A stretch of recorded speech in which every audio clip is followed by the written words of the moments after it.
saya sempat lihat ada dari SMA Negeri 1 Kupang Timur. Terima kasih mau bergabung. Selamat pagi semua. Semoga kita semua dalam keadaan sehat. Memang saat ini kita dalam keadaan yang sulit, namun itu tidak menjadi alasan untuk kita tidak melakukan apa-apa. Erlangga memfasilitasi kita untuk membahas mengenai asesmen kompetensi minimum yang merupakan salah satu item dari asesmen nasional. Dua yang lainnya adalah survei karakter dan survei lingkungan belajar. Yang akan kita bahas hari ini khusus pada asesmen kompetensi minimum. Akan ada 3 bagian yang akan kita bahas. Pertama, saya akan sedikit membahas konsep dari AKM. Tidak akan banyak seperti yang dipesankan oleh Pak Kabid, ya. Kemudian setelah itu saya akan menunjukkan desain soal AKM yang diterbitkan oleh Kemdikbud. Dan di bagian yang ketiga, karena ini ada teman-teman ketua MGMP, saya berharap kita berlatih 1-2 soal supaya kita paham seperti apa soal AKM. Karena itu saya sangat mengharapkan Bapak Ibu dapat mengikuti kegiatan ini dengan baik dan semoga bermanfaat nanti. Nah, Bapak Ibu, AKM harusnya sudah akan dilaksanakan pada bulan Maret sampai dengan April. Tapi sesuai dengan arahan dari Pak Menteri, karena ada berbagai persiapan, maka ini diundur sampai dengan bulan September dan Oktober. Saya izin share screen untuk menampilkan beberapa hal untuk kita bahas pada saat ini.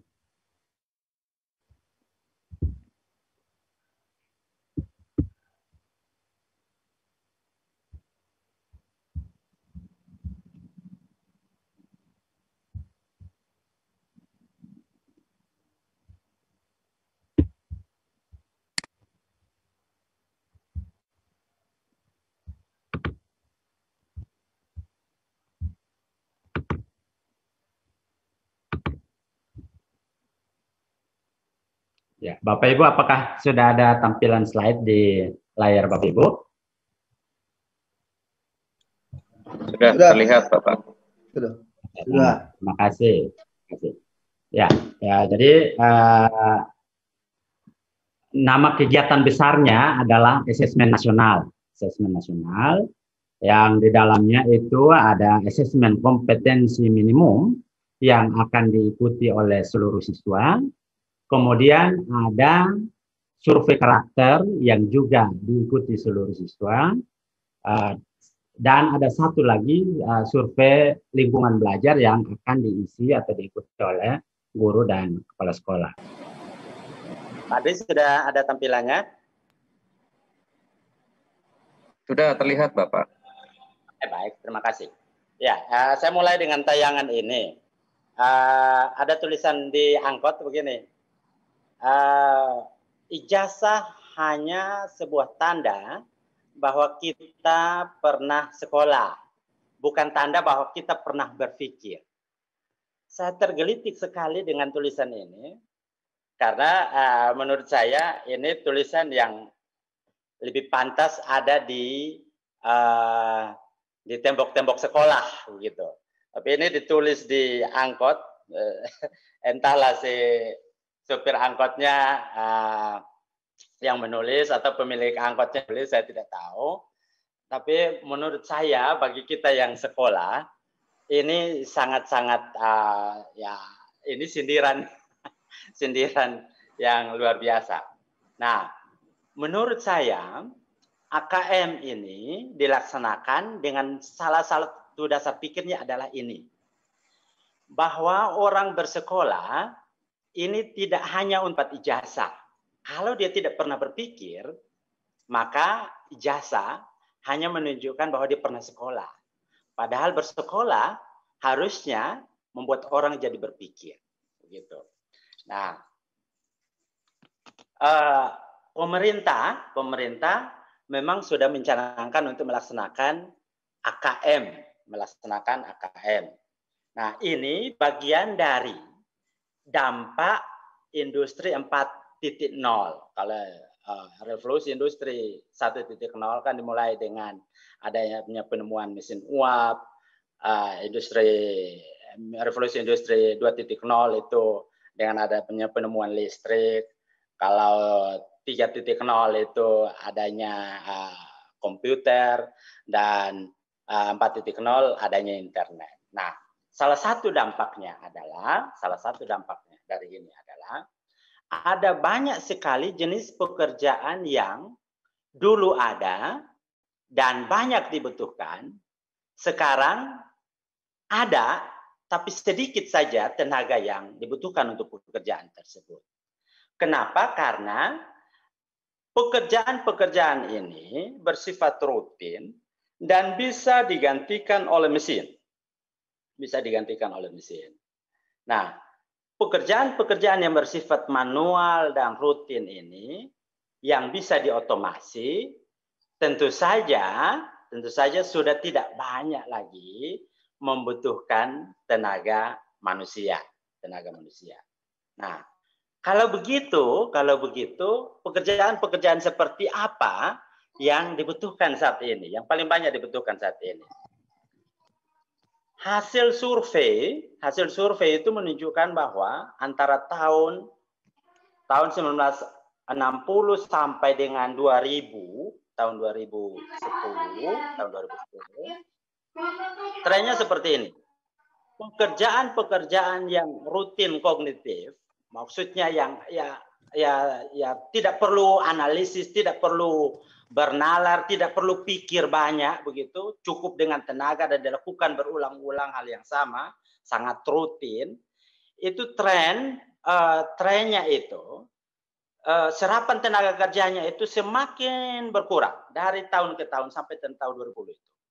Sementara pekerjaan-pekerjaan yang non rutin interpersonal yang butuh orang berpikir, menganalisis, tidak bisa dilakukan dengan mengandalkan tenaga saja.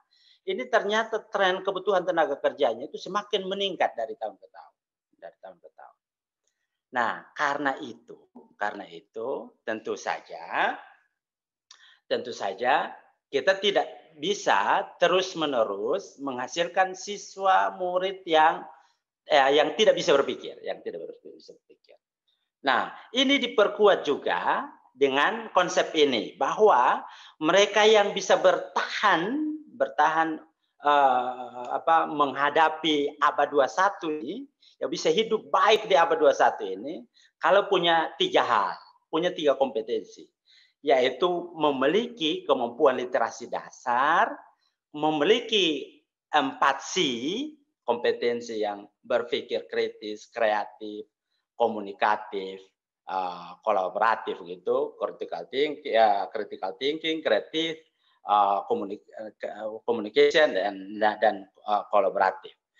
Dan kemudian punya karakter. 3 hal ini kalau dimiliki oleh seseorang, maka dia akan bisa bertahan di abad 21 ini. Nah, kalau literasi dasar kan ada 4, ada 6.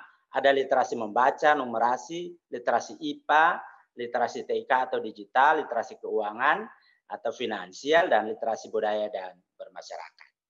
Nah, khusus untuk AKM memang hanya akan menilai dua literasi dasar, yaitu literasi membaca dan literasi numerasi. Kenapa begitu? Kenapa tidak yang lain juga? Nah, menurut para ahli, 2 ini yang kalau dikuasai dengan sangat baik, maka seseorang akan mudah mempelajari ilmu apapun. Kalau dia punya literasi membaca yang baik, punya kemampuan literasi numerasi yang baik, maka akan memudahkan untuk mempelajari ilmu apapun. Itulah kenapa AKM hanya menilai 2 ini untuk tahun ini. Nah, Dan ini juga dilakukan secara internasional, ada instrumen PISA yang sudah kita kenal, dan hasilnya memang untuk membaca 70% mereka yang ikut tes PISA itu punya kemampuan di bawah kompetensi minimum untuk membaca. Matematika 71% di bawah kompetensi minimum, sains 60% di bawah kompetensi minimum. Artinya lebih dari setengah dari sampel yang mengikuti tes PISA ini tidak menguasai kompetensi atau hal-hal dasar yang harus dimiliki untuk bisa bertahan hidup di abad 21 ini. Nah, ini mungkin juga berkaitan dengan pembelajaran juga soal-soal yang kita latihkan di kelas. Ini ada contoh ini soal begini. Soal untuk level yang terbawah itu 50 tambah 25 sama dengan titik. Itu level terbawah. Soal yang lebih baik lagi, yang sedikit lebih baik dari yang pertama, supaya orang bisa berpikir, petani A memanen 50 butir jeruk, sedangkan petani B memanen 25 butir jeruk. Berapakah jumlah seluruh jeruk yang dipanen? Itu soal yang levelnya lebih baik dari yang pertama. Soal yang lebih baik lagi, begini. Ali menggunakan kalkulator untuk menjumlahkan 50 tambah 25. Namun ia salah memencet angka 25 menjadi 35. Apakah yang harus dilakukan untuk mendapatkan hasil penjumlahan yang seharusnya? Nah, kalau siswa itu tidak punya kemampuan literasi numerasi yang baik, maka ini akan stuck di sini, ya sudah hapus, kemudian baru ketik ulang 50 tambah 5. Tapi kalau dia berpikir, maka tinggal dikurangi 10 begitu. Soal yang level 4 yang lebih baik lagi, Badu menggunakan kalkulator miliknya untuk menjumlahkan angka 50 tambah 25. Tetapi tombol 5 pada kalkulator Badu rusak. Bilangan apa sajakah yang dapat digunakan Badu untuk memperoleh hasil yang sama dengan 50 tambah 25? Nah, ini tentu saja levelnya lebih tinggi lagi. Ya perlu berpikir gitu.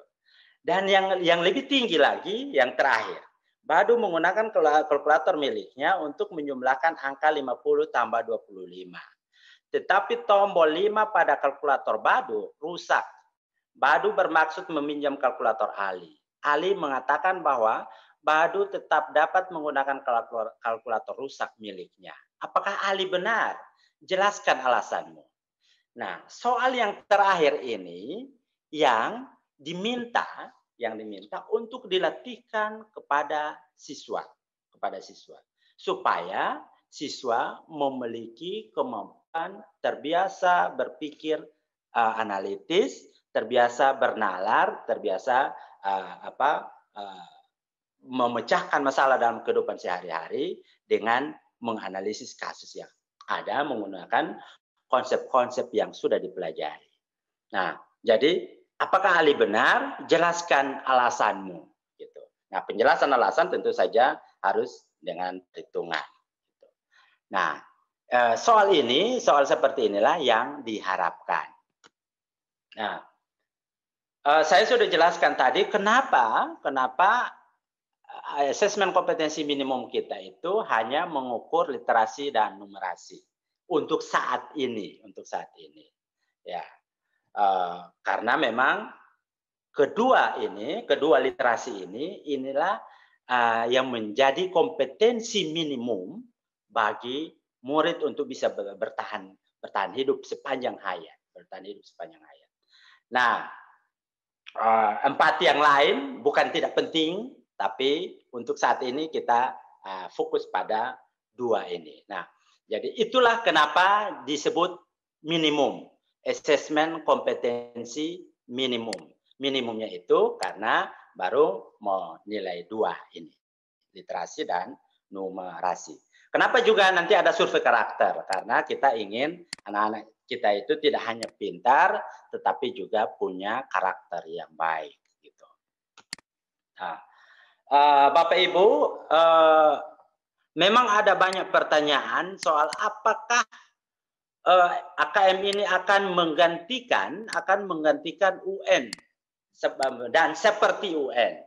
Nah, jawabannya adalah AKM tidak menggantikan UN untuk tujuan menilai prestasi belajar siswa. Sekali lagi, AKM tidak menggantikan UN dalam tujuan untuk menilai prestasi belajar siswa. Gitu. AKM dibuat untuk memetakan mutu pendidikan kita. Jadi ini sebagai pemetaan. Jadi menggantikan UN dengan dalam kerangka pemetaan, tidak dalam kerangka menilai atau mengukur prestasi belajar siswa, tidak. Prestasi belajar siswa tetap menjadi tanggung jawab sekolah, dalam hal ini guru. Jadi itu kan semua sudah diserahkan ke sekolah.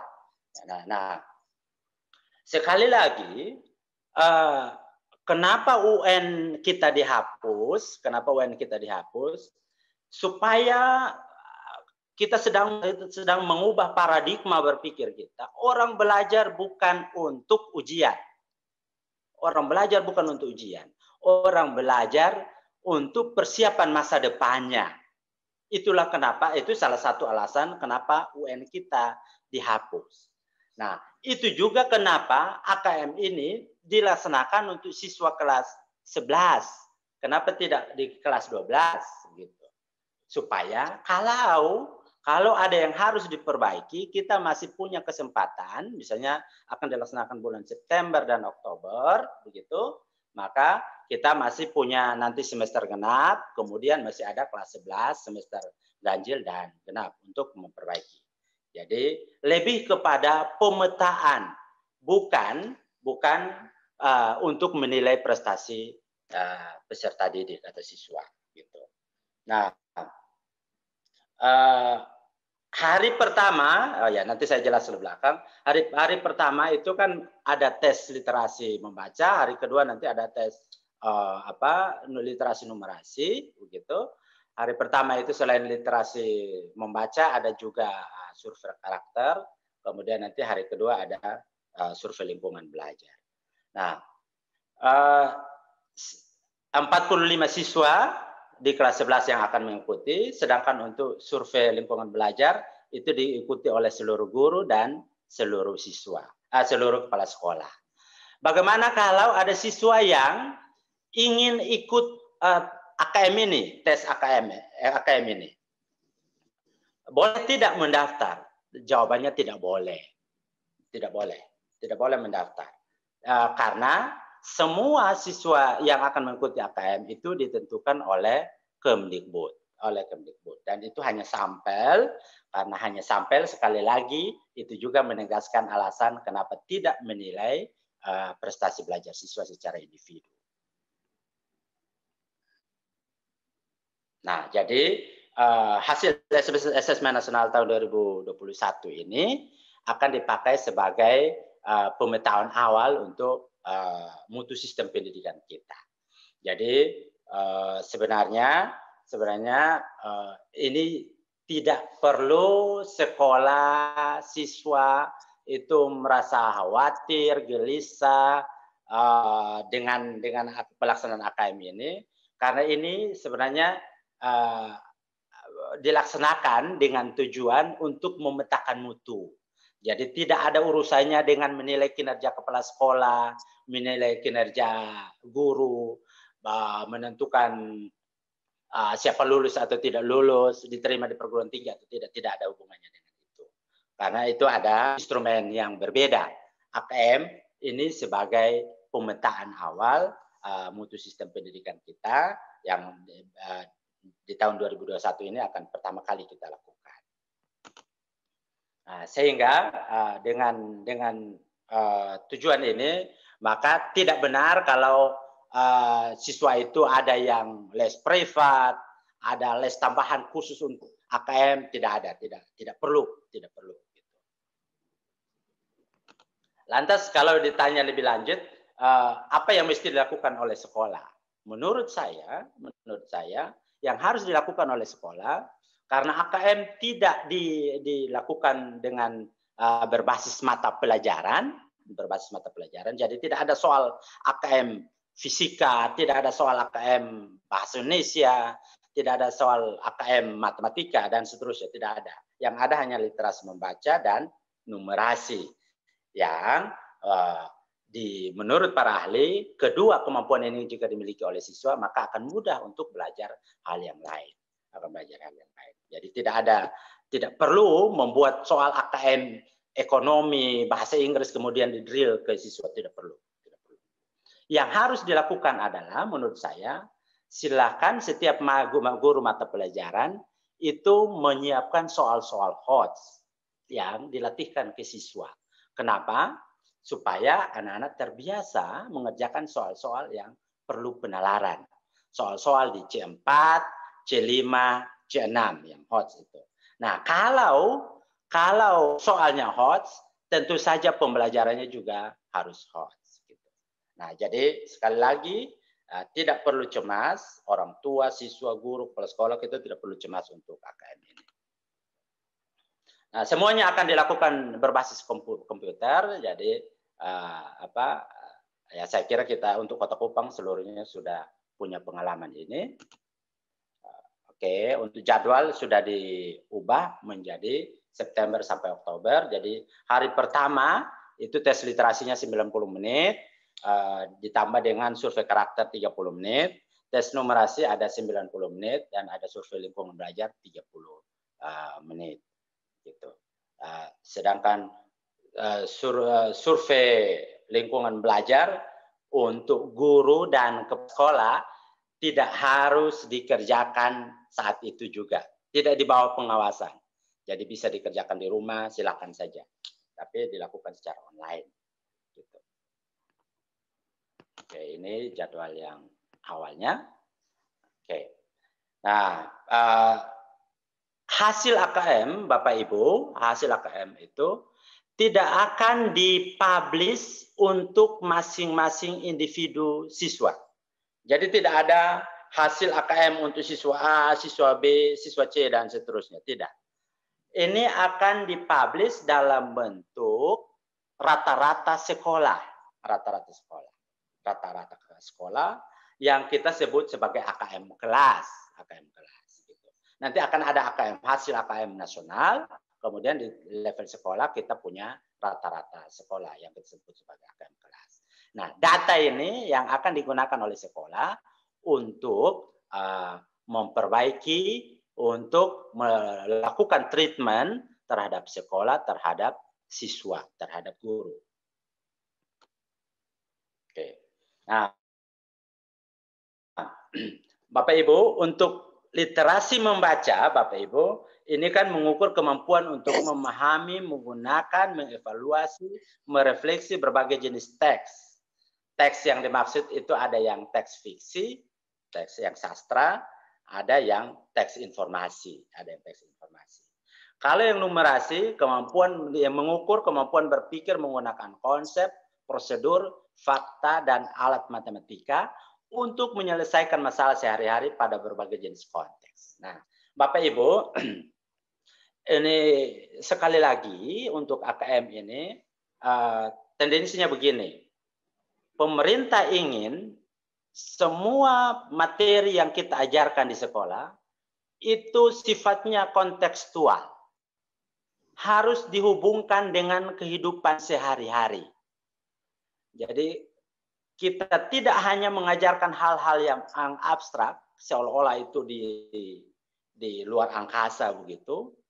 Tapi ini apa relevansinya dengan kehidupan? Nah, soal-soal AKM dirancang ini haruslah yang kontekstual, yang berkaitan dengan kehidupan sehari-hari. Misalnya, kalau saya mengajarkan rumus rumus parabol. AX kuadrat ditambah BX tambah C sama dengan 0. Begitu. Sama dengan 0. Kalau guru tidak menyampaikan ini untuk apa? Ini akan dipakai untuk apa? Apa gunanya? Apa gunanya? Anak-anak akan berpikir, ini nanti habis ini saya jadi petani. Apa hubungannya AX kuadrat tambah BX ditambah C sama dengan 0? Tidak ada urusannya dengan saya. Atau misalnya mengajarkan turunan. Turunan, minta anak-anak untuk menyelesaikan turunan pertama dari 2X pangkat 3 ditambah dengan BX. Dengan ditambah 4X. 2X pangkat 3 ditambah 4X. Turunannya 6X pangkat 2 ditambah 4. Apa gunanya? Mau apa? Kalau hanya mengajarkan rumus itu terlalu abstrak untuk anak-anak. Nah, AKM menolong kita untuk menghubungkan pelajaran atau konsep-konsep yang kita ajarkan dengan kehidupan sehari-hari. Misalnya yang tadi soal turunan itu, turunan dari 2X pangkat 3 ditambah 4X berapa gitu, 6X ditambah 4 hasilnya. Untuk apa? Nah, padahal konsep turunan ini dipakai oleh para akuntan di ilmu akuntansi. Ini dipakai untuk menghitung pajak minimum yang harus dibayar oleh sebuah perusahaan, oleh suatu perusahaan. Ini rumus dipakai untuk menghitung pajak minimum. Nah, hal-hal seperti ini yang harus nanti para kepala sekolah, teman-teman wakaf kurikulum, guru, ketua MGMP memastikan bahwa ini dilakukan di kelas. Jadi AKM tidak hanya berhenti di tesnya saja, tapi harus ada tindak lanjutnya. Jadi sekali lagi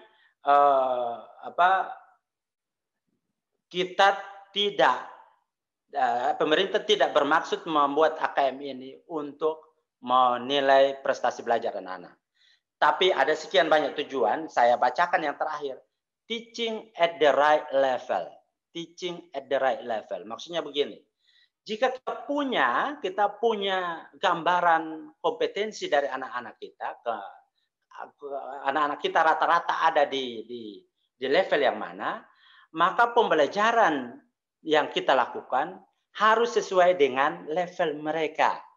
Kalau misalnya mereka ada di level 1 misalnya, tentu saja pembelajaran yang dilakukan guru itu harus menyesuaikan dengan kondisi anak-anak tersebut. Akan ada contoh. Nah, untuk literasi membaca itu akan disajikan teks. Jadi kontennya itu akan disajikan teks. Jadi dalam bentuk stimulus. Teksnya bisa teks informasi, bisa juga teks sastra. Nah, kemudian akan mengukur tiga proses kognitif dari siswa.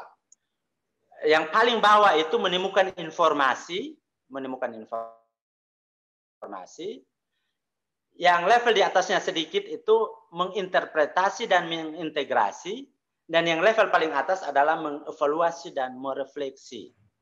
Nah, kalau yang menemukan informasi itu misalnya ditanya kapan, di mana, siapa, mengapa, begitu. Dan jawabannya persis ada dalam teks. Misalnya di teks disebutkan pada tahun sekian 1940 sekian terjadi perang ini, misalnya begitu. Kemudian pertanyaannya tahun berapa perang tersebut terjadi, misalnya begitu. Jadi itu hanya menemukan informasi pada teks. Level yang kedua menginterpretasi. Ini lebih kepada menyimpulkan isi teksnya apa sebenarnya. Ini teks omong mengenai apa, gitu. Kemudian nanti pada level yang ketiga itu mengevaluasi dan berefleksi. Itu lebih kepada ini kita mengevaluasi teksnya. Anak-anak diminta mengevaluasi teks. Konteksnya, jadi isi dari bacaan yang akan menjadi stimulus itu bisa bersifat personal, jadi hal-hal yang berkaitan dengan kehidupan masing-masing pribadi, gitu, setiap orang. Kemudian ada juga yang berkaitan dengan hubungan sosial budaya. Tapi ada juga yang membahas yang bersifat sains, yang saintifik. Gitu. Jadi hasil-hasil survei, kemudian ada konten-konten ilmu tertentu yang dimasukkan ke sana. Itu yang literasi membaca.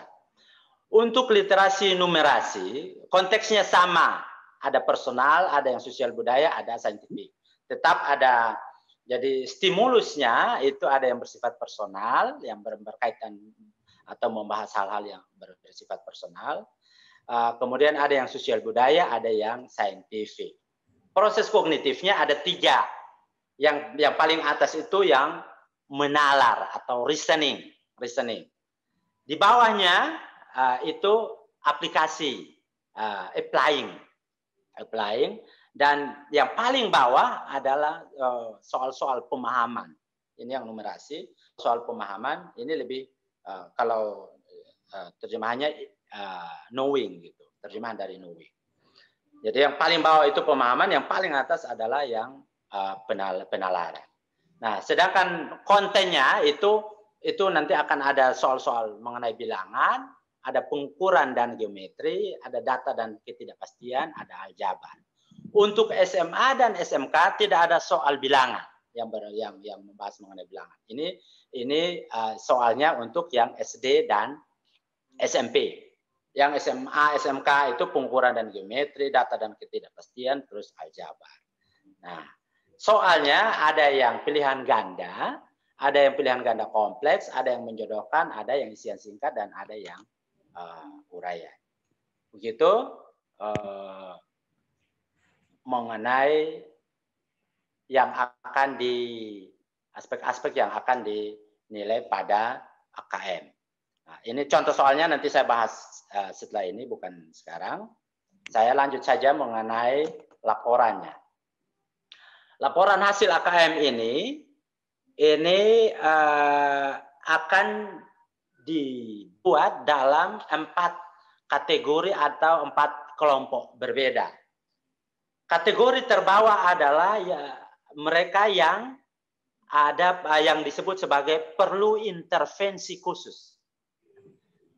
Kategori di atasnya dasar, ketiga cakap, dan yang paling atas adalah mahir. Yang perlu intervensi khusus ini adalah misalnya begini. Ada teks sudah jelas-jelas ditulis perang ini dilaksanakan pada tahun 1942. Kemudian ditanya perang bla bla bla terjadi tahun berapa?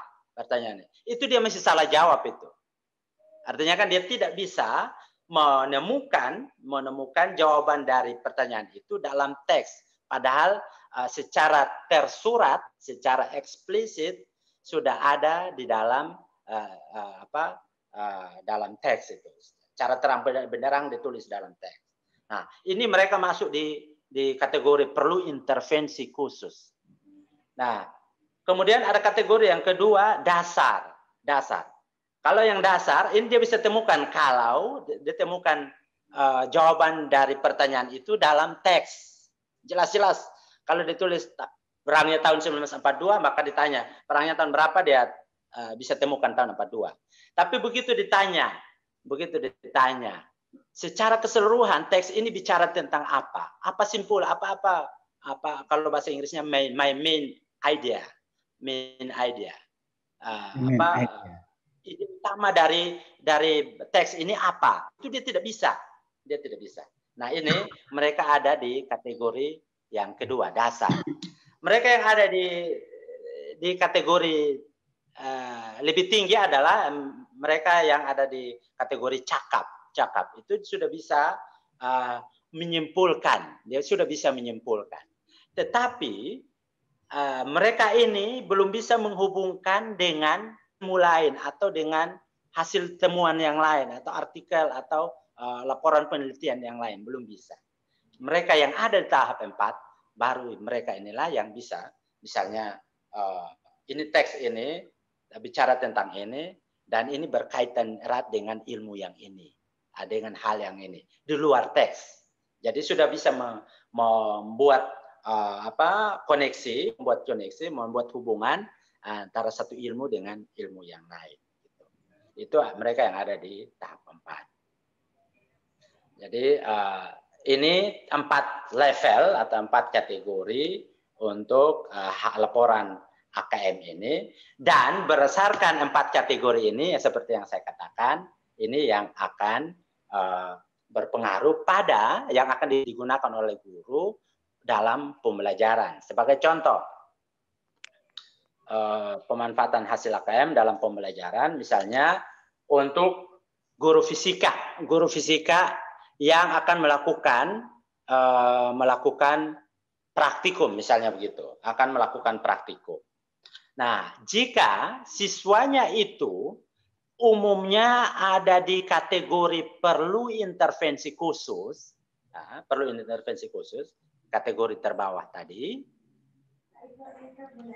ya, perlu intervensi khusus, maka ketika melaksanakan praktikum di lab tentu saja, misalnya begitu, di lab atau misalnya di lapangan, taruhlah begitu, maka yang harus dilakukan oleh guru fisika ini adalah guru ini harus mendampingi siswa-siswanya mulai dari mencatat hasil sampai menulis di laporan praktikumnya itu, di tabel yang ada di laporan praktikum.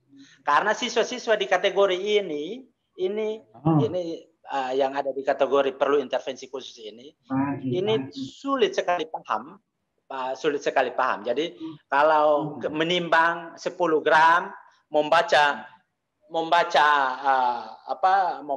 timbangan saja, itu dia tidak mengerti. Kemudian harus menuliskannya di bagian mana, dia juga tidak mengerti. Maka guru harus mendampingi sampai pada menulis di tabel hasil percobaan. Gitu. Itu mereka yang ada di kategori perlu intervensi khusus. Bagaimana dengan mereka kalau siswanya itu rata-rata ada di kategori dasar, apa yang harus dilakukan? Nah, siswa ini dia bisa mencatat hasil praktikum, tapi ketika ditanya apa kesimpulan dari praktikum kita hari ini, kegiatan kita hari ini, dia tidak mengerti, dia tidak paham. Maka untuk siswa-siswa ini yang harus dilakukan oleh guru adalah kasihkan dia bantu dia untuk bisa menarik atau menyimpulkan, bantu dia. Karena dia kalau ada siswa-siswa yang ada di kategori ini akan sulit sekali membuat simpulan.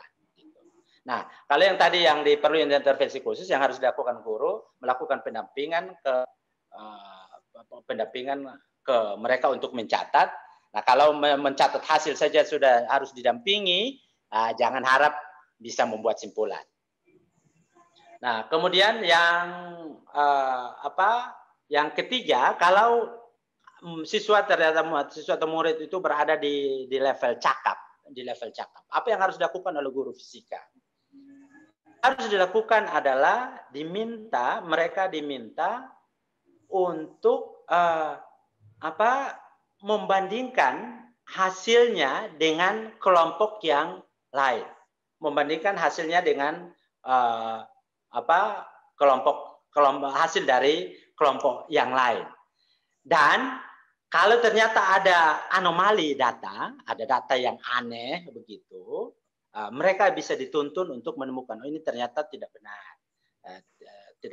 Harusnya kira-kira rentangan angka yang harusnya ini dari sekian sampai sekian, ternyata ini kok jauh sekali gitu. Silakan bandingkan dengan kelompok yang lain. Jadi mereka belum bisa memutuskan ini data ini salah atau tidak, anomali atau tidak. Maka guru melakukan pembimbingan ke sana. Tapi mereka sudah bisa bikin simpulan hasil percobaan. Nah, kalau muridnya sudah ada di level mahir, maka sebenarnya gurunya tidak perlu repot banyak begitu, tidak perlu kerja banyak.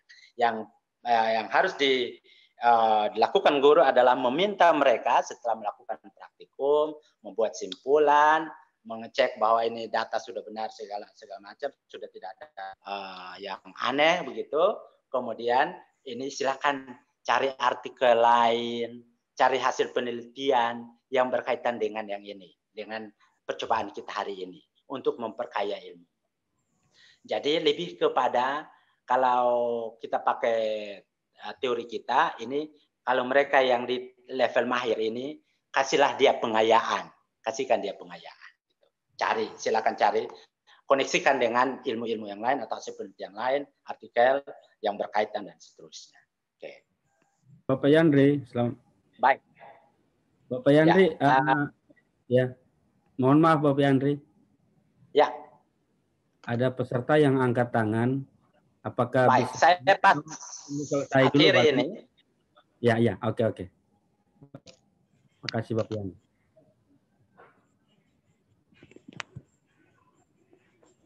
Ya, ini untuk konsep saya selesaikan di situ. Untuk contoh soal akan kita lanjutkan setelah ini.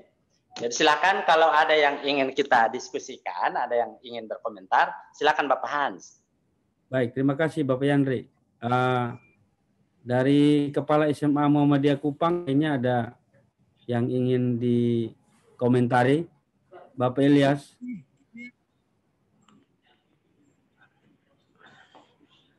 Halo, Bapak.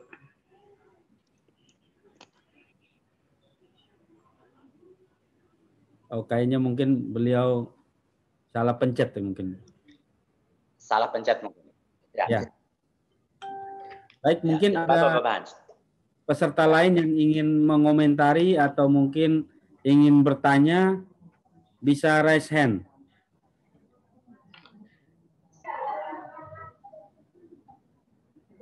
Kalau tidak ada, mungkin Bapak Yandri bisa lanjutkan materi berikut. Oke, baik. Bapak Yandri. Ya, silakan Bapak Yandri. Ya, jadi ya Bapak Hans. Jadi teman-teman yang saya hormati, Bapak Ibu yang saya hormati, hasil dari AKM itu yang menjadi tanggung jawab dari kita semua untuk menindaklanjuti. Jadi bukan sesuatu yang horor, bukan sesuatu yang yang bikin kita jadi stres begitu. Jadi kalau secara kasar saya mau bilang begini. Kalau UN yang stres itu siswa. Yang stres siswa. Karena akan menentukan kelulusannya.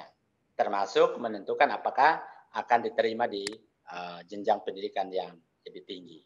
Itu UN. Kalau ujian sekolah, sebenarnya yang stres sekolahnya. Yang stres sekolahnya. Ini pencapaian anak-anak itu bagaimana? Gitu.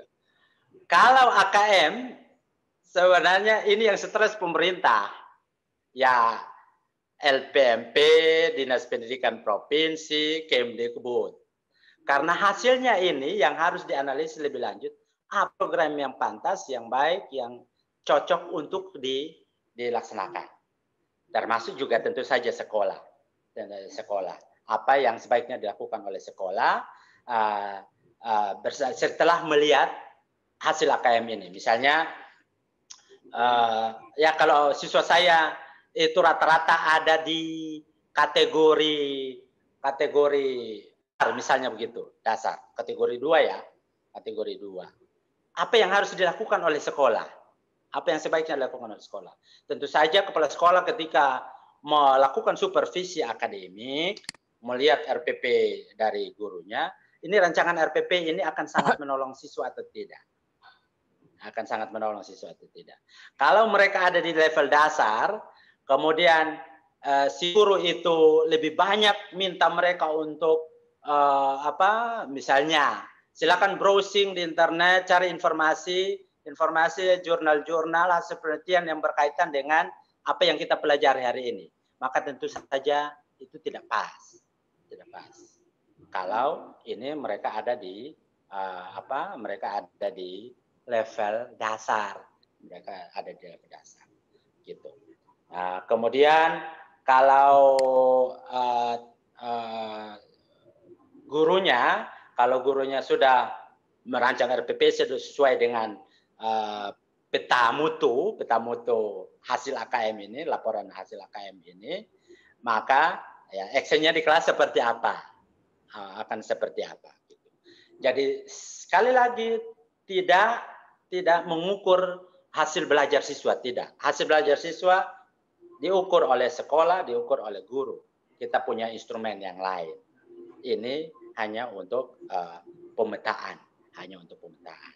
Begitu. Silakan kalau masih ada yang ingin berkomentar, tapi kalau tidak ada, saya lanjutkan, saya tunjukkan soal-soal AKM. Tidak ada? Baik. Kalau tidak ada,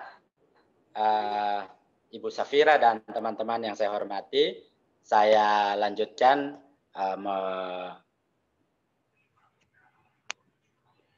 menunjukkan soal-soal AKM, gitu ya. Ibu Safira kalau nanti mau tanya dengan senang hati. Maksudnya diskusi, bukan tanya sih. Bukan tanya. Saya lanjutkan ke soal-soal AKM.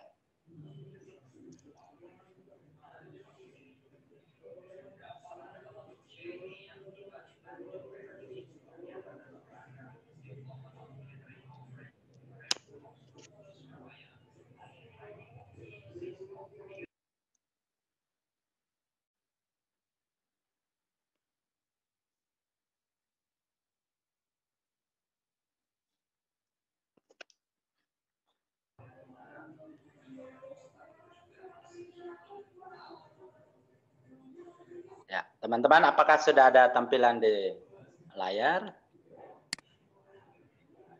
Sudah. Oke, baik. Sudah. Ya, saya baik. Terima kasih. Saya akan bahas desain pengembangan soal AKM ini yang saya sarikan dari dokumen yang dikeluarkan oleh Pusat Asesmen dan Pembelajaran Kemdikbud ya. Desain pengembangan soal AKM. Jadi saya ulangi sekali lagi, kita ada literasi, ada numerasi, kita tidak ada soal AKM fisika, biologi yang berbasis mata pelajaran tidak ada. Kita hanya ada literasi membaca, numerasi. Kontennya itu nanti ada soalnya semua pasti ada stimulus. Stimulusnya itu bisa teks informasi, bisa teks sastra. Mengukur 3 tingkatan dan dalam konteks ada yang personal, ada sosial budaya, ada yang saintifik. Gitu. Ada kalau numerasi kontennya ada bilangan, ada pengukuran dan geometri, data dan ketidakpastian, ada aljabar. Kemudian ada kalau proses kognitifnya mulai dari yang terendah itu pemahaman, aplikasi dan penalaran. Bentuk soalnya ada yang pilihan ganda, ada yang pilihan ganda kompleks. Jadi ada pilihan ganda tapi boleh dipilih jawabannya lebih dari 1. Biasanya kalau di komputer, kalau pilihan ganda itu pakai radio button, jadi sekali pilih 1 tidak bisa pilih lebih dari 1. Kalau yang pilihan ganda kompleks biasanya pakai dialog, ada kotak begitu, jadi bisa centang lebih dari 1. Kemudian menjodohkan, kemudian ada isian singkat, ada juga soal-soal uraian. Nah, untuk untuk numerasi Bapak Ibu yang bilangan tentu saja tidak untuk SMA dan SMK, hanya ada soal-soal pengukuran dan geometri, data dan ketidakpastian, kemudian ada aljabar. Gitu. Mari kita lihat soal proses kognitifnya. Jadi kalau literasi membaca ada soal yang hanya diminta untuk menemukan jawabannya pada teks dan jawabannya itu secara tersurat ada di teks, itu yang di level 1. Yang di level 2 itu lebih kepada menginterpretasi, jadi menyimpulkan, semacam menyimpulkan begitu, menginterpretasi isi bacaan secara keseluruhan atau bagian dari bacaan begitu. Dan level yang ketiga yang tertinggi adalah yang evaluasi. Kalau yang numerasi dimulai dari soal-soal pemahaman, jadi memahami fakta, prosedur serta alat matematika. Kalau level yang kedua itu applying, penerapan, mampu menerapkan konsep matematika dalam situasi nyata yang bersifat rutin. Kemudian yang ketiga itu penalaran, bernalar dengan konsep matematika untuk menyelesaikan masalah yang bersifat non rutin. Itu bedanya antara yang kedua dan yang ketiga. Konteksnya saya sudah bahas tadi, ada yang personal, sosial budaya, ada yang saintifik. Nah, level pengembangan soalnya itu ada 6. Level 1 itu untuk yang kelas 1 2, level 2 untuk kelas 3 4, level 3 5 6, level 4 7 8, level 5 9 10, level 6 kelas 11 dan 12. Jadi yang SMK, SMA itu ada level 5 dan soal level 5 dan level 6. Mari kita lihat untuk literasi membaca. Nah, untuk literasi membaca, Bapak Ibu, sesuai dengan dokumen dari pusat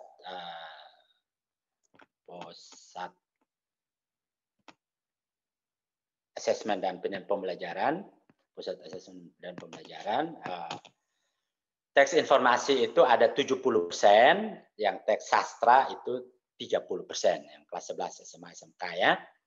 Teks informasi itu 70%, teks sastranya 30%. Nah, mari kita coba lihat soal literasi membaca yang level 6. Ini untuk level 6, itu untuk kelas 11, kelas 12. Gitu. Level 6. Saya bacakan supaya kita paham sama-sama. Ini soalnya, maaf ada beberapa kalimat yang mungkin tidak terlalu pas karena ini terjemahan dari bahasa Inggris, diambil dari soal-soal ya yang dibuat dengan bahasa Inggris. Demokrasi di Athena. Ini terdiri dari ada bagian A, ada bagian B. Bagian A-nya teksnya begini. Thucydides adalah seorang sejarawan dan anggota militer yang hidup pada abad ke-5 sebelum Masehi di masa Yunani kuno. Dia lahir di Athena. Selama perang Peloponnesia tahun 431 sebelum Masehi sampai dengan 404 sebelum Masehi, antara Athena dan Sparta, dia mengepalai sebuah armada yang mempunyai misi untuk melindungi kota Amphipolis di Trace. Saya baca lurus-lurus ya. Dia gagal untuk mencapai kota itu pada waktunya. Kota itu jatuh ke tangan Brasidas, jenderal Spartan yang memaksa Thucydides ke pengasingan selama 20 tahun. Hal ini memberi dia kesempatan untuk mengumpulkan informasi yang rinci dari kedua pihak yang berperang dan kemungkinan untuk melakukan penelitian untuk karyanya Sejarah Perang Peloponnesia. Thucydides dianggap sebagai salah seorang sejarawan besar zaman dulu. Dia memfokuskan perhatiannya lebih kepada sebab-sebab alami dan tingkah laku individu daripada kepada nasib atau kehendak Tuhan untuk menjelaskan perubahan sejarah. Di dalam karyanya, fakta-fakta tidak disajikan hanya sebatas catatan, tetapi dijelaskan sebagai upaya untuk menemukan alasan yang menyebabkan seorang pelaku sejarah bertindak sebagaimana yang mereka lakukan. Penekanan Thucydides pada perilaku individual kadang-kadang menyebabkan dia memperkenalkan berbagai pidato hayalan. Semuanya ini membantu dia menjelaskan motivasi para pelaku sejarah. Bagian yang B, tadi itu bagian A, sekarang bagian yang B bacaannya. Thucydides mempersembahkan pidato berikut kepada Perikles, abad ke-5 sebelum Masehi, seorang penguasa Athena, sebagai penghormatan kepada para prajurit yang gugur pada tahun pertama Perang Peloponnesia. Sistem pemerintahan kami tidak mencontoh hukum negara-negara tetangga. Kami sebenarnya justru menjadi contoh bagi yang lain, bukan sebagai peniru. Sistem kami disebut demokrasi karena administrasinya bergantung pada orang banyak, bukan pada segelintir orang. Hukum kami menjamin persamaan hak untuk semua dalam segala urusan. Sementara prestise di dalam kehidupan publik bergantung pada nilai, bukan pada kelas sosial. Kelas sosial juga tidak melarang seseorang untuk memegang jabatan publik. Dan pada waktu yang bersamaan, kami tidak ikut campur dalam persoalan pribadi. Kami tidak melanggar hukum yang berkaitan dengan kepentingan publik. Kami mematuhi siapapun yang kami pilih sebagai penguasa. Dan kami mematuhi hukum itu sendiri, terutama hukum yang memberikan perlindungan kepada kaum tertindas dan berbagai hukum yang tidak tertulis yang membuat malu untuk dilanggar. Lebih jauh, kami memberikan banyak sarana untuk kesenangan pikiran.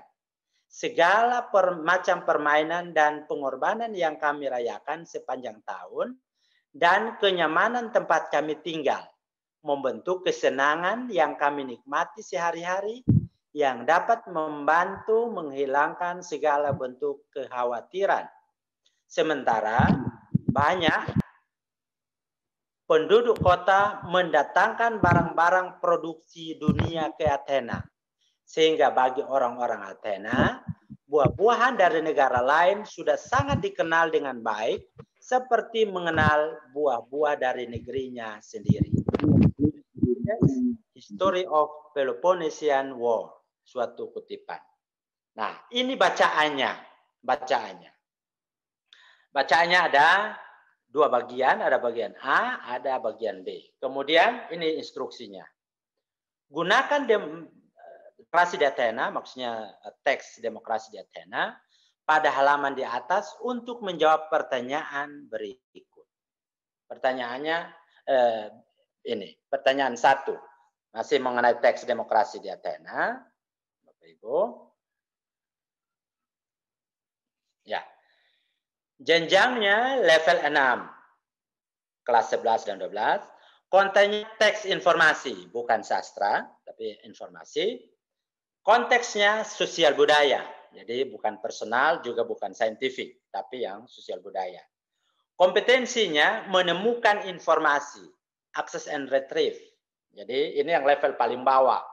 Jadi hanya menemukan informasi yang sudah ada pada bacaan, ada di paragraf mana, kalimat yang mana, bagian yang mana. Access and retrieve. Subkompetensinya mengakses dan mencari informasi dalam teks. Rincian kompetensinya menemukan informasi tersurat. Jadi tersurat ya, bukan yang tersirat. Siapa, kapan, di mana, mengapa, bagaimana pada teks sastra atau teks informasi yang terus meningkat sesuai jamnya. Bentuk soalnya pilihan ganda. Soalnya ini. Kenapa Thucydides dipaksa ke pengasingan? A. Dia tidak berhasil mencapai kemenangan untuk orang Athena di Amphipolis. B. Dia mengambil alih armada di Amphipolis. C. Dia mengumpulkan informasi dari dua pihak yang berperang. D. Dia meninggalkan orang Athena untuk berperang di pihak Spartans. Nah, jawaban untuk pertanyaan ini tidak perlu pakai penalaran. Kenapa? Cukup menemukan pada teks, yaitu di bagian A. Di bagian A, paragraf yang pertama. Pada kalimat, dia gagal untuk mencapai kota itu pada waktunya. Oke. Ya, dia gagal untuk mencapai kota itu pada waktunya. Kota yang ada dalam bacaan. Jadi intinya untuk soal nomor 1 ini, tidak perlu pakai analisis, tinggal menemukan pada bacaan. Dia gagal untuk mencapai kota itu pada waktunya. Kota itu jatuh ke tangan Brasidas, jenderal Spartan, yang memaksa Thucydides ke pengasingan selama 20 tahun.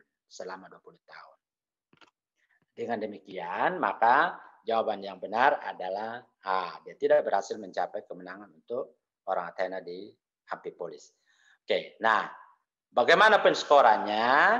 Karena ini pilihan ganda, nilainya 1 benar jika benar dapat 1, salah dapat 0. Jadi jika menjawab A dapat kode 1, kalau menjawab B, C atau D maka mendapat kode 0 gitu.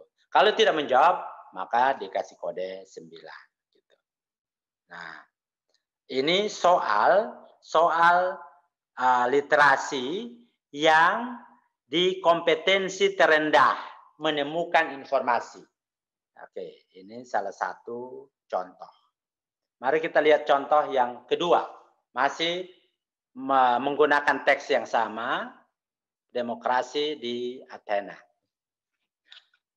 Level 6, konten teks informasi, konteks sosial budaya, kompetensi menemukan informasi. Masih sama, belum masih di level yang 1. Oke, subkompetensinya mencari dan memilih informasi yang relevan. Rincian kompetensinya mengidentifikasi kata kunci yang efektif untuk menemukan sumber informasi yang relevan pada teks sastra atau teks informasi yang terus meningkat sesuai jenjangnya.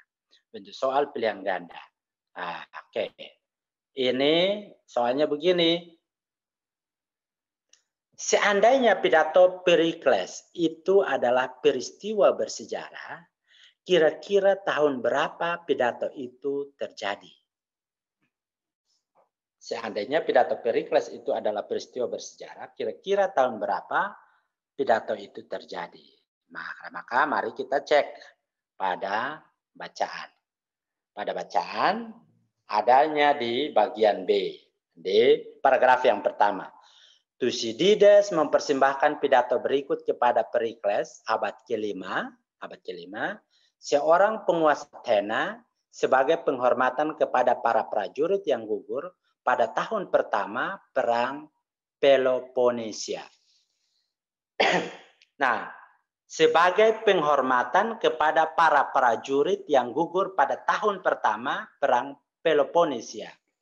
Nah, yang gugur pada tahun pertama Perang Peloponnesia, berarti kita cari Perang Peloponnesianya itu berlangsung tahun berapa. Di bagian awal bacaan kita, bagian A, kalimat yang kedua, selama Perang Peloponnesia, jadi Perang Peloponnesia itu berlangsung dari tahun 431 sebelum Masehi hingga 404 sebelum Masehi. Jadi mulainya 431. Oke, pertanyaannya, seandainya pidato Perikles ini adalah peristiwa bersejarah, kira-kira tahun berapa pidato itu terjadi?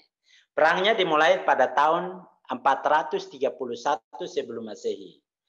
Pidatonya dibuat sebagai penghormatan kepada prajurit yang gugur pada tahun pertama perang itu terjadi. Tahun pertama perang itu terjadi 431, berarti kemungkinan pidato itu dibuat 1 tahun setelah itu, karena dibilang untuk mengenang prajurit yang gugur pada tahun pertama. Maka tahun yang mungkin adalah tahun 430 sebelum Masehi. Itu contoh soal yang kedua. Jadi ada di teks, begitu, tinggal cari dan temukan. Access and retrieve. Itulah kenapa kompetensinya ada di yang nomor 1, menemukan informasi. Bukan interpretasi, bukan yang interpret and integrate, bukan yang memahami. Mari kita lihat soal untuk yang kompetensi memahami, interpret and integrate. Memahami, ini levelnya sudah lebih tinggi. Masih menggunakan teks yang sama, demokrasi di Athena, begitu. Oke, soalnya dalam bentuk uraian, Kompetensinya memahami, subkompetensinya menyusun inferensi, membuat koneksi dan prediksi, baik teks tunggal maupun teks jamak. Rincian kompetensi, menyusun generalisasi atau kesimpulan umum dari hasil terhadap ide-ide yang terkandung di dalam teks sastra atau teks informasi. Oke, soal uraiannya begini. Satu tujuan pidato di bagian B adalah untuk menghormati para prajurit yang gugur pada tahun pertama Perang Peloponnesia. Apa tujuan lain dari pidato ini? Jadi, tujuan dari pidato Pericles, ya, pidato Pericles yang dibuat oleh Thucydides tadi, ini salah satu tujuannya adalah untuk menghormati para prajurit yang gugur pada tahun pertama Perang Peloponnesia. Nah, untuk menjawab pertanyaan ini, siswa tidak bisa menemukan secara tersurat di dalam teks, tapi tersirat setelah membaca isi teks ini, Karena tujuan yang pertama yaitu sebagai penghormatan kepada para prajurit yang gugur pada tahun pertama Perang Peloponnesia, itu sudah ditulis secara tersurat di sini, tapi tujuan lain tidak ditulis, harus diserikan, harus disimpulkan setelah membaca teks. Maka siswa diminta untuk tulis tujuan yang lain dari pidato ini. Oke, nah untuk pertanyaan nomor 3 ini, oke, siswa akan dapat nilai penuh kalau memberikan jawaban yang masuk akal dan sejalan dengan isi bacaan. Jawaban boleh merujuk pada satu atau lebih maksud pidato. Misalnya, membujuk prajurit agar melanjutkan pertempuran, karena dia memuji-muji Athena, ya. Menghibur keluarga yang tewas, menumbuhkan kebanggaan pada warga Athena, atau menekankan kehebatan orang Athena dibandingkan orang Sparta atau kota-kota lain. Untuk membuat orang-orang bangga pada Athena, untuk mempromosikan demokrasi, untuk menjelaskan keuntungan demokrasi Athena, dan seterusnya. Untuk menjelaskan motivasi atau untuk menjelaskan motivasi atau psikologi dari Pericles dan seterusnya. Jawaban-jawaban ini yang diharapkan, dan jika siswa menjawab seperti ini dapat nilai penuh kode 2. Tapi kalau siswa jawab begini,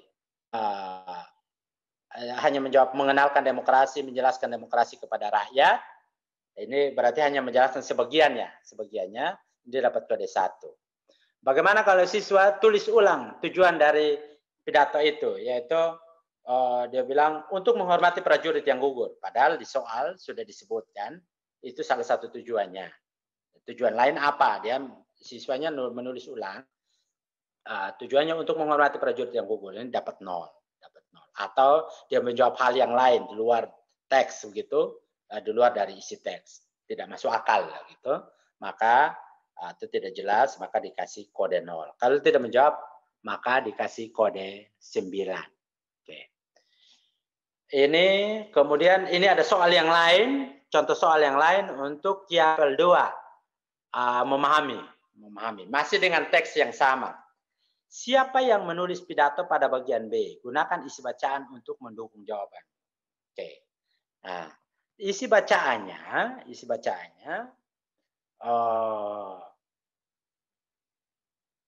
ya. Di bagian B ini ada pidato dari Pericles. Nah, tapi secara tersirat, Thucydides mempersembahkan pidato berikut kepada Pericles gitu. Nah,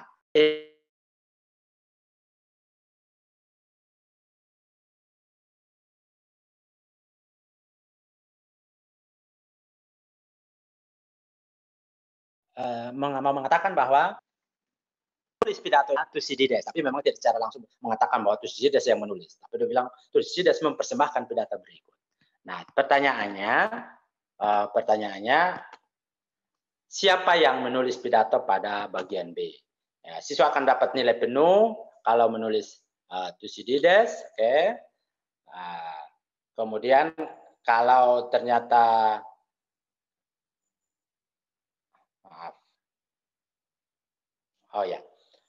pertanyaannya tidak hanya pada siapa yang menulis pidato pada bagian B, tapi juga diminta untuk gunakan isi bacaan untuk mendukung jawabanmu. Nah, pertanyaan lanjutannya ini yang membuat soal ini menjadi soal dengan level 2. pertanyaan lanjutannya. Gunakan isi bacaan untuk mendukung jawaban. Jadi harus mengutip kalimat yang mengatakan itu. Nah, kalau si siswa menulis Thucydides, kemudian merujuk pada bacaan tadi, misalnya ada tulisan Thucydides mempersembahkan untuk Perikles, atau ada kalimat dia kadang-kadang memperkenalkan berbagai pidato hayalan, semuanya ini membantu dia menjelaskan motivasi para pelaku sejarah, atau ada kalimat yang sebelumnya yang menceritakan bahwa Thucydides mengarang berbagai pidato untuk orang yang dia tulis di dalam tulisannya. Nah, kalau menulis dua-duanya, menjawab dua-duanya dapat nilai penuh 2. Tapi kalau tidak, hanya menulis Thucydides misalnya, tapi tidak menunjukkan di mana bagian yang menunjukkan itu, maka dapat nilai 1 atau kode 1. Dapat kode 1. Atau hanya menyebut tidak menulis Thucydides, tapi menulis seorang sejarawan dan anggota militer. Oke, itu juga tersirat, itu dapat 1. Kalau menulis jawaban yang lain, maka dapat 0. Kalau tidak ada jawaban, dapat dikasih kode. Bukan jawaban, bukan dapat nilai, tapi kode 1, 0, dan 9. Gitu. Nah, yang tidak menjawab ini juga tetap dikasih kode, bukan nilai ya.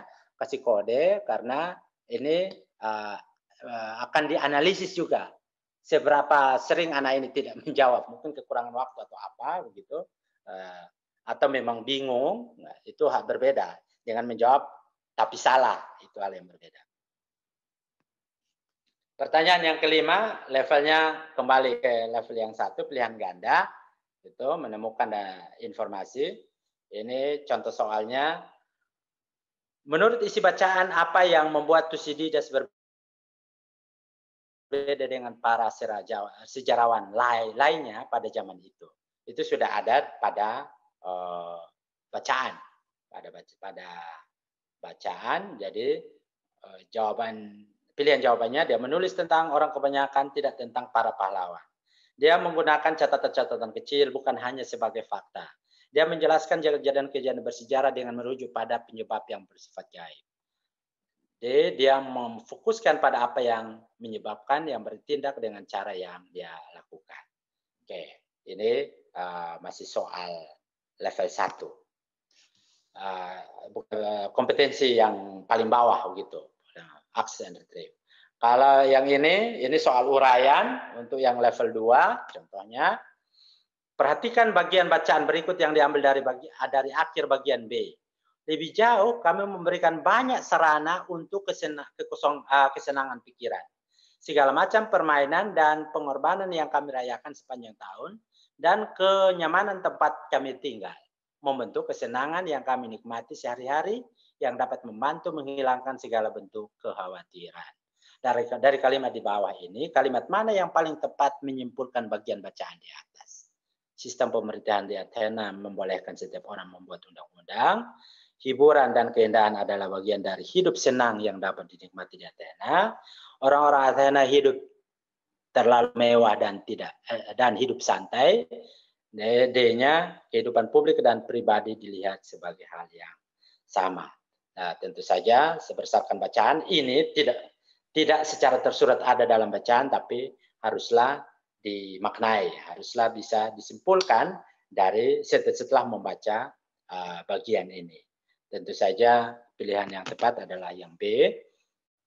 Jika memilih B, maka dapat kode 1. Jika memilih option yang lain dapat kode 0. Dan jika memilih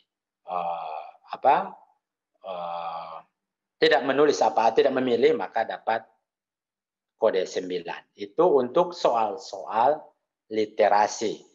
Oke.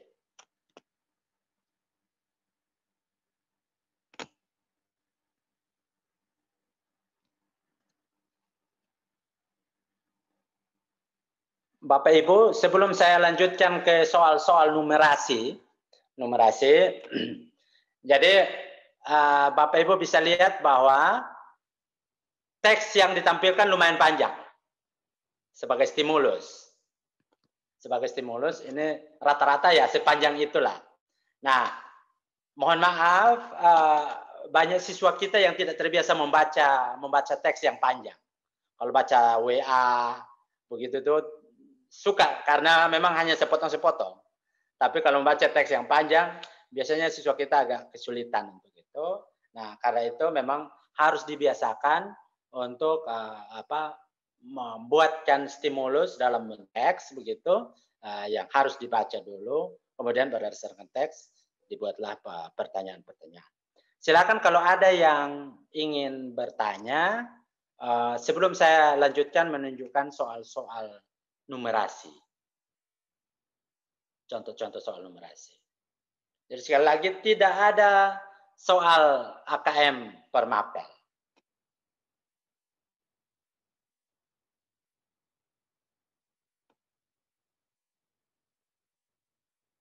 Adakah? Kalau tidak ada, oh ya, Suster ingin, ya silakan Suster. Tidak? Oke, tidak ada. Kalau tidak, oke, baiklah. Kalau tidak ada,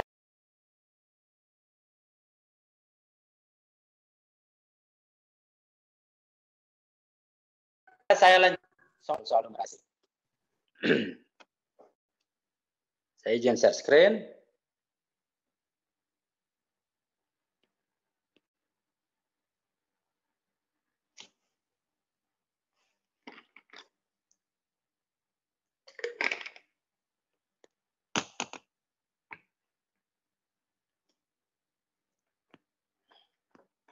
Ya. Soal numerasi, kalau ada yang personal, ada yang sosial, ada yang saintifik. Nah ini bukan soal SMA, tapi saya ingin menunjukkan mana yang personal. Misalnya ada soal begini, suatu restoran pizza menawarkan pizza dengan 2 macam topping dasar, yaitu keju dan tomat. Pelanggan juga dapat memesan pizza dengan tambahan ekstra topping. Ada 4 pilihan untuk ekstra topping, yaitu daging, jamur, salami, dan zaitun. Dina ingin memesan pizza dengan 2 macam topping berbeda. Berapa banyak pilihan kombinasi topping yang bisa dipesan Dina? Nah, soal ini konteksnya konteks personal, disesuaikan dengan konsep kombinasi begitu. 2 kali 4 itu yang sifatnya personal. Kalau yang sosial budaya misalnya ini, seorang reporter bisa berita menunjukkan grafik dan menyampaikan bahwa grafik menunjukkan bahwa terdapat peningkatan kriminalitas yang sangat pesat dari tahun 1998 ke 1999 gitu. Nah, grafik ini dari tahun 98 itu kriminalnya di antara 505 sampai 510. Jadi ya ini kira-kira 508 lah. 507, 508. Kemudian pada tahun 1999 itu menjadi kurang lebih ya sekitar 515, 516. Jadi kalau kita taruhlah 507 sampai 515 berarti sekitar 8 gitu. Apakah penafsiran grafik oleh reporter tersebut tepat? Berikan penjelasan. Jadi, seorang reporter berita menunjukkan grafik dan menyampaikan bahwa grafik menunjukkan bahwa terdapat peningkatan kriminalitas yang sangat besar dari tahun 98 ke 99. Apakah penafsiran grafik oleh reporter tersebut tepat? Berikan penjelasan. Ini soal-soal yang konteksnya sosial budaya. Ada soal konteks saintifik. Nah, ya, untuk numerasi ini, yang konteks saintifik ini ada yang intramatematika, ada yang ekstra matematika. Yang intramatematika benar-benar sangat matematik. Sedangkan kalau yang ekstra matematik itu menggunakan ilmu matematika untuk menyelesaikan masalah yang berkaitan dengan ilmu lain atau dengan soal hal yang lain. Misalnya untuk contoh ini, untuk yang intramatematika ada soal begini. suatu rumah memiliki atap berbentuk limas. Gambar di bawah adalah model matematika dari atap rumah yang dibuat oleh siswa. Oke. Kemudian ini dibuatkan sketsnya, lantai loteng yaitu persegi ABCD pada gambar. Berupa persegi. Rangka atap adalah rusuk balok EFGH KLMN. E adalah titik tengah AT, F adalah titik tengah BT, G titik tengah CT, dan H titik tengah DT. Semua rusuk limas memiliki panjang 12 meter. Pertanyaan yang pertama, luas lantai loteng ABCD sama dengan titik-titik meter persegi. Pertanyaan 2, panjang EF sama dengan titik-titik meter. Maka soal ini soal numerasi saintifik, konteks saintifik yang intra matematika. Jadi ya sangat matematika sekali gitu. Menggunakan konsep matematika. Nah, ini yang ekstra matematika, saya yang saintifik ekstra matematika. Jadi ini ada soal begini. Untuk diobati penyakitnya, seorang pasien di rumah sakit disuntik obat. Tubuh pasien secara bertahap mengolah obat tersebut sehingga setelah 1 jam hanya tersisa 60% obat yang masih aktif. Pola ini berlanjut terus, yaitu di akhir setiap 1 jam dan hanya ada 60% obat dari periode 1 jam sebelumnya yang masih aktif. Pasien tersebut diberi dosis 300 mg obat pada pukul 8 pagi. Lengkapi tabel di bawah dengan menuliskan sisa obat yang masih aktif di akhir setiap periode 1 jam. Jadi jam 8 obatnya 300 mg. Yang masih aktif setiap 1 jam itu hanya 60%. Jadi kalau pada jam 8 ada 300 mg, pada jam 9 berapa miligram? 60% dari 300 berarti 180 mg. Tinggal berapa di pukul 10? Pada pukul 10 ini berarti kan 60% kali 180 dan seterusnya. Nah, soal ini adalah soal numerasi konteks saintifik yang ekstra matematika. Jadi menggunakan konsep matematika untuk menyelesaikan masalah yang berkaitan dengan kepekatan obat. Nah, oke. Untuk AKM yang nanti dilaksanakan, Bapak Ibu, khusus untuk numerasi, soal yang konteksnya personal itu 30%, sedangkan yang sosial budaya akan ada 40%, saintifik itu totalnya 30%. Yang intra matematika itu 10%, ekstra matematika 20%, jadi totalnya 30% ya. Jadi ini yang terbanyak yang sosial budaya.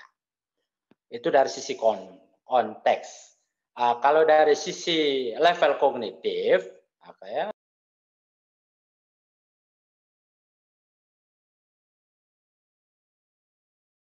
Dari applying dan reasoning, knowing, applying dan reasoning.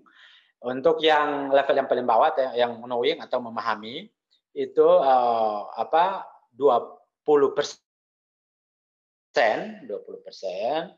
kemudian applying itu ada 50% soalnya, yang reasoning atau penalaran itu akan ada 30%. Jadi yang terbanyak itu soal-soal yang applying. Jadi yang di level tengah, Mari kita lihat soal numerasi. Nah, ini yang tadi saya bilang untuk numerasi itu ada bilangan, ada aljabar dan seterusnya. Itu yang kita sebut sebagai domain. Domain. Untuk domain data dan ketidakpastian, subdomainnya itu ketidakpastian dan peluang. Kelas 10 konteksnya personal, kompetensi yang diukur memahami dan menggunakan sifat-sifat peluang kejadian. Memahami. Jadi ada level kognitifnya. Untuk soal nomor 1 itu knowing, soal nomor 1 knowing, level yang 1. Soal nomor 2 reasoning, penalaan. Soal nomor 3 applying. Soal nomor 1 pilihan ganda kompleks, soal nomor 2 uraian, soal nomor 3 juga uraian. Mari kita lihat contohnya.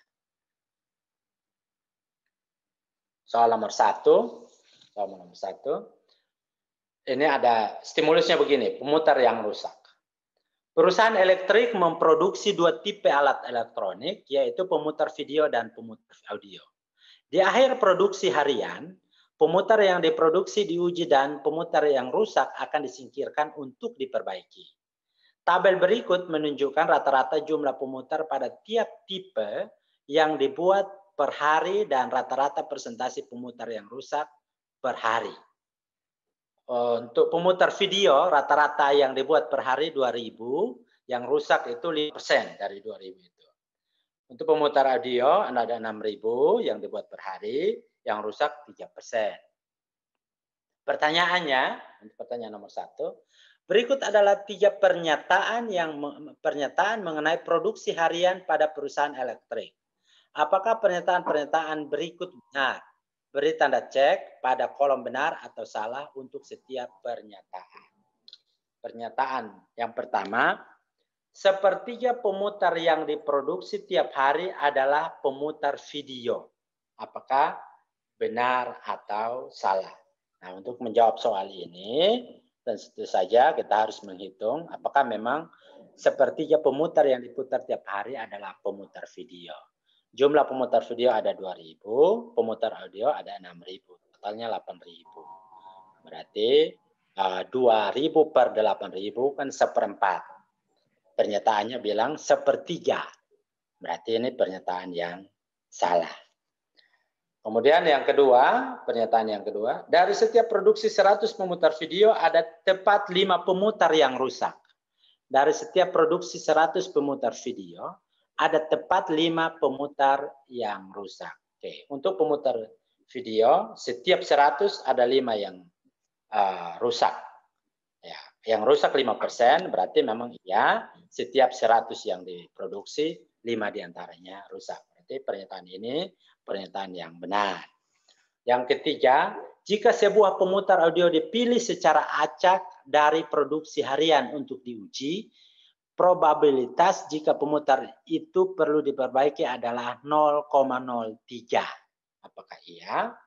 Jadi pemutar audio yang diproduksi ada 6.000, yang rusak 3%. Yang ditanya, jika sebuah pemutar audio dipilih secara acak dari produksi harian untuk diuji, probabilitas pemutar itu perlu diperbaiki atau rusak dan harus diperbaiki adalah 0,03. Karena yang rusak 3%, 3/100 0,03. Maka pernyataan ini adalah pernyataan yang benar. Ini soal di level 1. Mari kita lihat soal nomor 2, pertanyaan nomor 2. Salah satu penguji mengatakan, rata-rata pemutar video yang dikirim untuk diperbaiki lebih banyak dari pemutar audio per hari. Apakah pernyataan penguji tersebut benar? Berikan alasan atau argumen matematis untuk mendukung jawabanmu. Nah, soal ini menjadi soal level reasoning karena diminta ada apa alasannya, dan termasuk ada alasan atau argumen matematisnya untuk mendukung apakah benar atau tidak apa yang dikatakan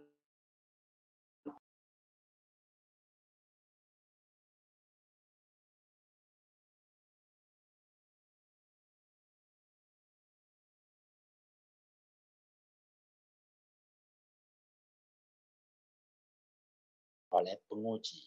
Rata pemutar video banyak daripada pemutar audio gitu. Jadi mesti dihitung ya.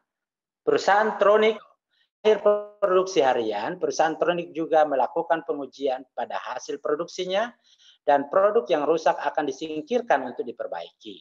Tabel berikut membandingkan rata-rata jumlah pemutar pada tiap-tiap yang diproduksi per hari dan rata-rata persentase pemutar yang rusak per hari untuk 2 perusahaan.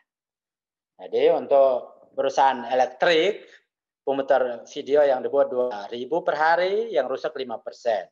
Perusahaan Tronic yang dibuat per hari 7.000, yang rusak 4%. Pemutar audio untuk perusahaan elektrik 6.000 per hari, yang rusak 3%. Perusahaan Tronic 1.000 per hari, yang rusak 2%. Pertanyaannya, manakah dari dua perusahaan tersebut yang secara keseluruhan mempunyai presentasi pemutar yang rusak paling rendah? Tuliskan perhitunganmu menggunakan data pada tabel di atas. Jadi ini masih termasuk soal level 2 applying, karena menghitung kemudian langsung menunjukkan pada tabel. Ini contoh-contoh soal numerasi yang akan diujikan untuk siswa kelas 11 SMA maupun SMK.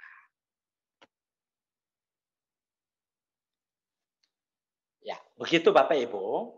Jadi kalau saya kesannya begini,